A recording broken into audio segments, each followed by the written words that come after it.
Hello friends, Mittals કિચનમાં તમારું સ્વાગત છે। આજે આપણે બનાવશું સ્વાસ્થ્ય માટે ખૂબ જ ગુણકારી એવી 100 ગુણોથી ભરપૂર ગુંદરની પેંદ। રોજ સવારે 1 ચમચી ખાઓ અને આખો શિયાળો સ્વસ્થ રહો। તો ચાલો બનાવીએ ગુંદરની પેંદ। એના માટે મેં અહીંયા થોડા ડ્રાયફ્રૂટ્સ લીધા છે। ડ્રાયફ્રૂટમાં મેં અખરોટ, બદામ અને કાજુ લીધા છે, સાથે થોડા મેલન સીડ લીધા છે। અહીં અને મેં ગુંદર લીધો છે, આ રીતનો જે બાવળિયો ગુંદર આવે છે એ લીધો છે, સાથે ગોળ, ઘી, નાળિયેર અને થોડા મસાલા લીધા છે। બધા જ ડ્રાયફ્રૂટ મેં અહીંયા 1/4 કપ લીધા છે, સાથે થોડું દૂધ પણ લેવાનું છે અને ઘી।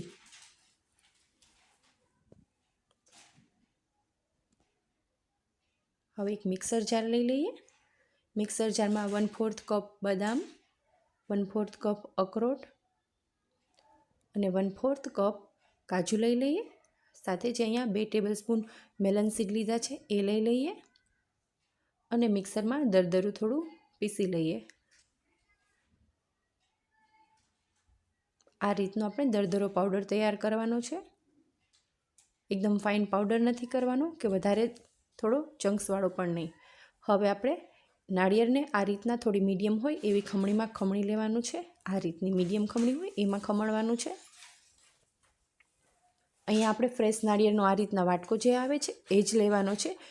બહાર મળતું પેકેટનું જે તૈયાર નાળિયેર આવે છે આપણે એ નહીં લઈએ, આપણે આ રીતના ખમણીને જ લઈશું।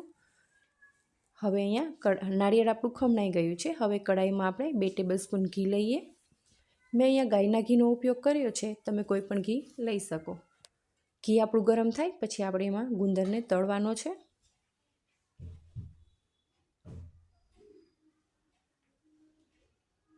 પહેલાં આપણે જોઈ લઈએ આપણું ઘી ગરમ થઈ ગયું છે બરાબર। આપણે ઘી વધારે ગરમ હોય ત્યારે જ ગુંદરને ઉમેરવાનો છે। જો આપણે થોડું ઘી ઠંડુ હશે ત્યારે ગુંદર ઉમેરશું તો ગુંદર થોડું ચવડ થઈ જશે, એટલા માટે આપણે ઘી ગરમ થઈ જાય પછી જ ગુંદર ઉમેરવાનો છે અને એકી સાથે બધો બિલકુલ નથી ઉમેરવાનો, થોડો થોડો કરી અને તળવાનો છે આપણે। આપણું ઘી ગરમ થઈ ગયું છે, હવે આપણે એમાં થોડો ગુંદર ઉમેરી દઈએ અને ચલાવી અને આપણે પોપકોર્નની જેમ થોડો ફૂલી જાય એ રીતના આપણે તળવાનો છે। તરત જ આપણો ગુંદર તળાઈ જશે, બિલકુલ એમાં વાર નહીં લાગે। તળાઈ ગયો છે આપણો ગુંદર।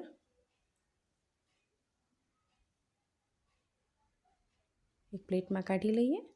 તમે જોઈ શકો છો પોપકોર્નની જેમ એકદમ ફૂલી ગયો છે। આ જ રીતના આપણે બધા ગુંદરને તળવાનો છે, થોડો થોડો કરી અને આપણે બધો જ ગુંદર તળી લઈશું।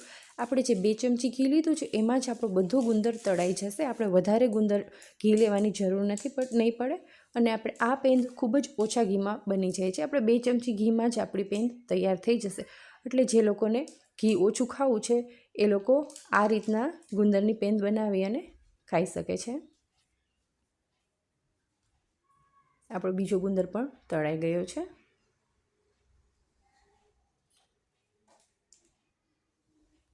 હજી પણ થોડું ઘી છે એમાં બાકી બચેલો આપણે ગુંદર ઉમેરી દઈશું।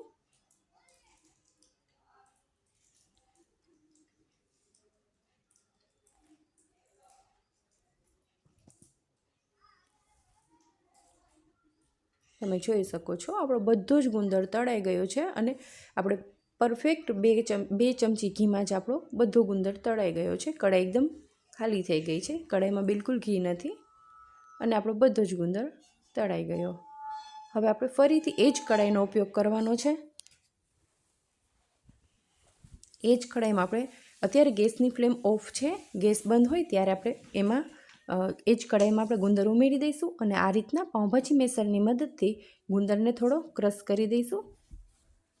એ વાતનું ખાસ ધ્યાન રાખવું, આપણે જ્યારે ગુંદર ક્રશ કરતા હોય ત્યારે ગેસની ફ્લેમ ઓફ હોય અને ગુંદરને થોડો દરદરો કરી લેવાનો છે।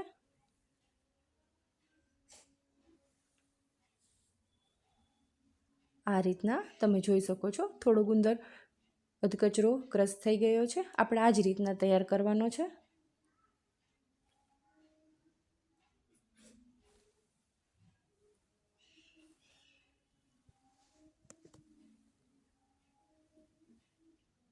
હવે આપણે એમાં 2 કપ દૂધ ઉમેરવાનું છે. 500 ml દૂધનો ઉપયોગ કરવાનો છે. હવે અને ગેસની ફ્લેમ ઓન કરશું.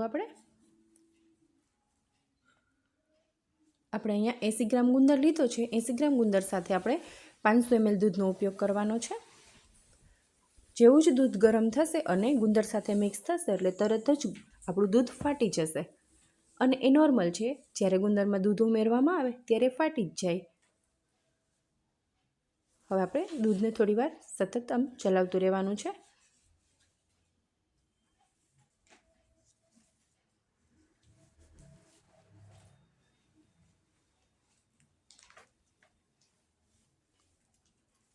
તમે જોઈ શકો છો આપણું દૂધ ફાટી ગયું છે અને આ રીતના થોડું દાણા દાણાવાળું તૈયાર થઈ ગયું છે.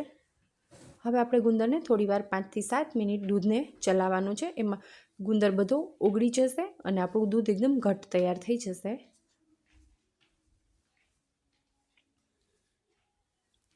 આ રીતના આપણે ચલાવતા દૂધને થોડું બાળી લેવાનું છે. અહીં તમે જોઈ શકો છો દૂધ ઘણું ઓછું થઈ ગયું છે, બળી ગયું છે. હવે તમે જોઈ શકો છો દૂધ ઉપરથી ઉપર થોડું ઘી અને પાણી ઉપર અલગ અલગ થઈ ગયું છે. ત્યારે આ સ્ટેજ ઉપર આપણે જે નાળિયેર ખમણ્યું હતું એ નાળિયેર ઉમેરવાનું છે.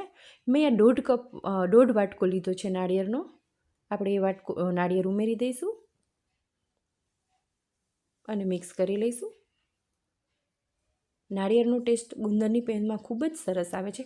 એટલે તમે અહીંયા 1 વાટકો અથવા 1.5 વાટકો નાળિયેર લઈ શકો. મેં અહીંયા 1.5 વાટકાનો ઉપયોગ કર્યો છે.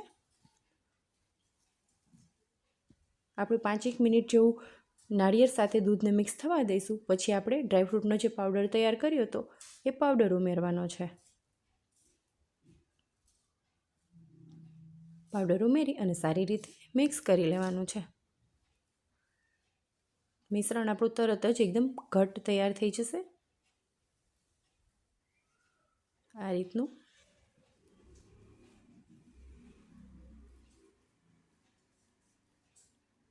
સતત ચલાવતા રહીશું અને 5 થી 7 મિનિટ એને વધારે ઘટ્ટ થવા દઈશું.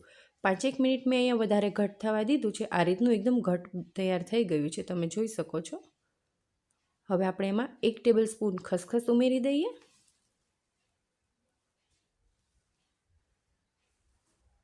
સાથે જ અહીંયા 1/2 ચમચી સૂંઠ પાવડર લીધો છે. 1/4 ચમચી જેટલું જાયફળ પાવડર લીધો છે અને 1/2 ચમચી ગંઠોડા પાવડર લેવાનો છે. અહીંયા તમે એલચી પાવડરનો ઉપયોગ પણ કરી શકો. બધી જ વસ્તુને સારી રીતે મિક્સ કરી દઈએ. સતત ચલાવતા રહીશું અને દૂધનો કે પાણીનો ભાગ બિલકુલ ના રહે ત્યાં સુધી આપણે એને ચલાવવાનું છે. તમે જોઈ શકો છો એકદમ ઘટ્ટ થઈ ગયું છે. હવે આપણામાં દૂધનો ભાગ બિલકુલ નથી. હવે આ સ્ટેજ ઉપર આપણે એમાં ગોળ ઉમેરવાનો છે. મેં અહીંયા એક કપથી થોડો ઓછો 1/4 કપ જેટલો ગોળ લીધો છે. ગોળનું પ્રમાણ વધારે કે ઓછું તમે તમારા ટેસ્ટ પ્રમાણે કરી શકો. અને આ રેસીપીમાં બધા ખાંડનો અથવા તો સાકરના પાવડરનો ઉપયોગ પણ કરતા હોય છે. તમે એ પણ લઈ શકો. અહીંયા આપણે મીઠાશ જે નાખવાની છે એ આપણે અત્યારે આ સ્ટેજ ઉપર ઉમેરવાની છે. હું અત્યારે આ રીતનો ગોળનો ઉપયોગ કરું છું. આપણે ગોળનો ઉપયોગ કરીએ તો વધારે હેલ્ધી બને એટલા માટે મેં અહીંયા ગોળ લીધો છે. ગોળને સારી રીતે મિક્સ કરી દઈએ. આપણે ગોળનો ઉપયોગ કરીએ એટલે આ પેંદ જે હોય એનો કલર થોડો ડાર્ક આવે અને સાકરથી કરીએ કે ખાંડથી કરીએ તો થોડો લાઇટ કલર આવે. પણ હેલ્થ માટે ગોળ વધારે સારો છે એટલા માટે મેં અહીંયા ગોળ લીધો છે.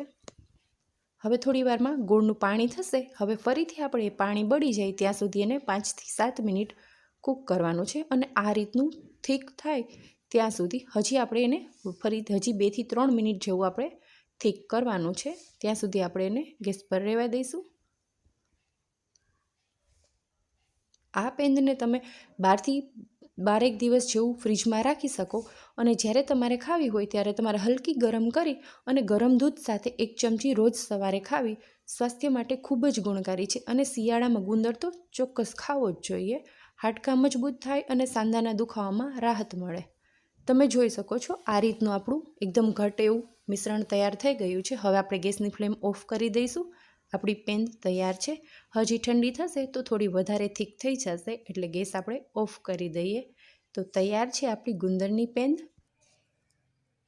બદામથી ગાર્નિશ કરશું. અને રેસીપી ગમે તો વિડીયોને લાઇક શેર જરૂરથી કરજો. થેન્ક